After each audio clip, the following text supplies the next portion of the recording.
غنجيو نحضروا واحد البريوات اللي كيجيو رائعين وكيجيو بنان، واحد الحشوة اللي بنينة بنينة ما تشبعوش منها، رائعين في الحقيقة. جربوهم وغادي تشوفوا البنة اللي كنقول لكم عليها. هما بريوات بالكفتة ولكن فيهم واحد الزيادات اللي كتعطيها واحد البنة رائعة.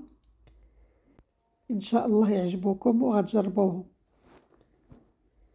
غنحتاجو لهم واحد البصلة كبيرة اللي كناخدها ونشلضها رقيقة، كنضيف عليها واحد 3 ولا 4 المعالق ديال زيت البلدية، معلقة ديال الملحة، نص معلقة ديال البزار، شوية ديال سكنجبير، شوية ديال معلقة ديال التحميرة، ومعلقة ونص ديال العطرية ديال الحوت، بالاخص ديال الكروفيت، العطرية ديال الكروفيت، وواحد 4 معالق ديال السودانية كتبقى على حسب الاختيار، وواحد شوية الاعشاب المسمة اولا الزعتر. انا ضفت عليها واحد راس معلقة ديال الزعتر اللي مطحون.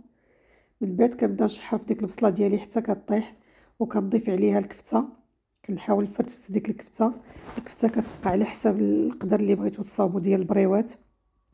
انا تقريبا هنا واحد 30 حتى 40 درهم ديال الكفتة.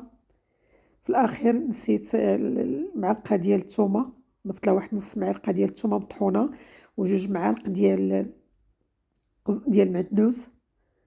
كنحاول نطلق هذيك الثومة، كان عليا نزيدها مع البصلة ولكن نسيتها في الاخير. انا اللي ضفتها مع الكفتة، تفكرتها وضفتها مع الكفتة. الكفتة باقي ما طايباش، كنحاول نشحرها ونطلقها فيها حتى كتشحر ديك الكفتة وما كتبقاش فيها داك الماء في البصلة، كتولي على هذا الشكل هذا كتنشف. كنزيد لها واحد المعلقة كبيرة ديال الجبنة، انا ضفت هنا واحد معلقة كبيرة ديال فيلا ديال الفيا. كتضيفوا اي نوع من الجبن اللي عندكم، و3 ديال المثلثات ديال الفرomاج، وكنحاول نذوبهم في هذيك الكفتة حتى كتذوب مزيان.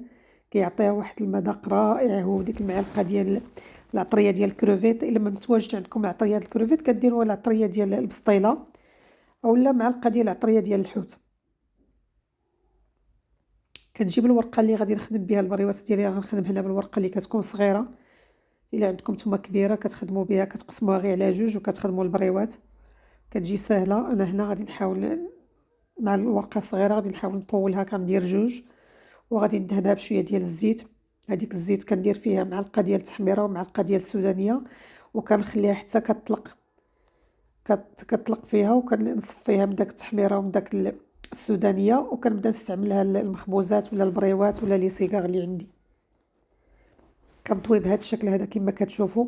كنجمع الجوانب من هنا ومن هذه الجهه وكندير الحشوه، وكنحاول نوزع ديك الحشوه ديالي على الجوانب الثلاثه باش كتجيني البريوه عامره من الجناب. وكنحاول نجمع لها داك الجنيب غير بشويه، كندهن غير شويه ديال الزيت، ما كنستعمل لا دقيق لا ما لا والو.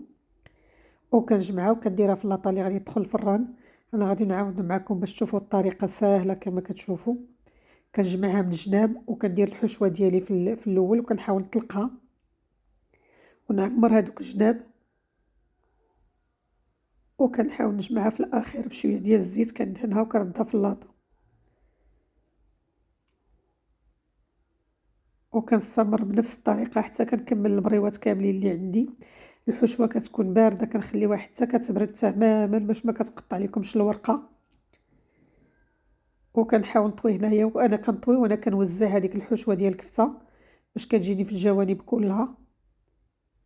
وإلا كانت عندكم الورقه كبيره راكم كتقسموها غير على جوج وكتخدموا، كطوي واحد النص على جهه وكتخدموا البريوه، كتجي ساهله مثلثه. غادي ندهنهم بهذيك الزيت اللي عندي، وغادي نردهم للفران على 180 حتى 200 درجه. كنشعل عليهم العافيه من الفوق ومن التحت، وكنخليهم حتى كيتحمروا ويطيبوا ليا ويتقرملوا ويجيو بهذا الشكل هذا.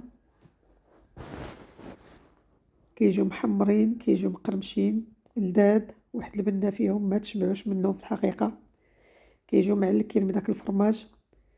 كنحاول نزينهم بشويه ديال المعدنوس، يمكن لكم تزينوهم بشويه ديال الزيتون، اللي عندكم طريفه ديال الزيتون الخضر ولا شويه طريفه ديال الحامض من الفوق، مطيشه سوغيز من الجناب، كتزينوه بداكشي اللي بغيتو.